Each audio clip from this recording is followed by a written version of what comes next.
El siguiente ejemplo es referente a la inductancia de una bobina, ¿sí?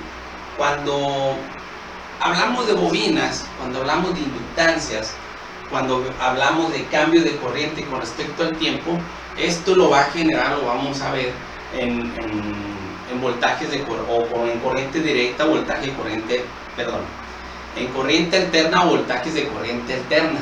Entonces ahí es donde vamos a observar una variación de corrientes. Cuando hay una variación de corriente, entonces es cuando la bobina puede inducir un voltaje.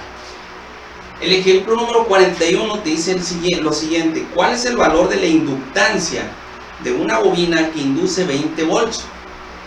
Cuando la corriente que circula por ella cambia de 12 a 20 amperes en 2 segundos. Entonces te están pidiendo la inductancia, te están pidiendo esa capacidad de poder inducir voltaje esa bobina en sí misma. Entonces sería la inductancia. Te están dando el voltaje inducido. Te están diciendo que es la bobina. Recuerden que es, como lo manejamos en la presentación, es un alambre pero en vueltas, ¿sí? Que vamos a tener ese alambre, ¿cómo se dice?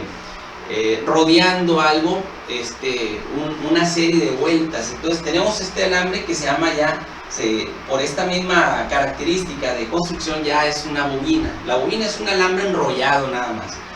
Muy bien, entonces ese alambre enrollado, cuando hay una variación de corriente con respecto a un tiempo, entonces va a inducir un voltaje, ¿sí?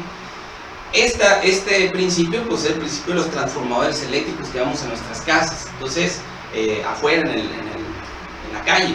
Entonces esos transformadores lo que hacen es inducir voltajes. Entonces de acuerdo a ese número de vueltas te pueden inducir ciertos voltajes, incrementándolos o reduciéndolos, etcétera, dependiendo de la característica del transformador. Entonces te dan el voltaje inducido, te piden la inductancia de esta bobina, pero te dan otro dato: hay una variación de corriente. En 2 segundos hay una variación de 20 amperes a 12 amperes. Si nosotros no tenemos esa variación o no existe una variación de corriente, no va a haber nada inducido. Entonces tiene que existir una variación de corrientes. Entonces pasa de 20 a 12 amperes. Por lo tanto, la variación de corriente es 8 amperes. ¿Qué tanto incrementó, redujo? Son 8 amperes, pero ¿en cuánto tiempo lo hizo? En 2 segundos.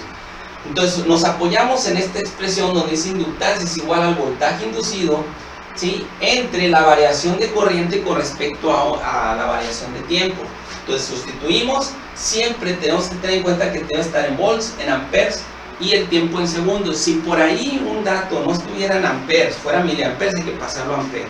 Si el voltaje inducido no estuviera en volts, hay que pasarlos a volts. Si el tiempo no es en segundo, hay que pasarlo en segundo. ¿Para qué? Cuando yo sustituya, ¿sí?, 20 volts, la variación de corriente, variación de tiempo, ¿sí?, 8 entre 2 me da 4 amperes segundos. Hago la operación 20 entre 4 me da 5.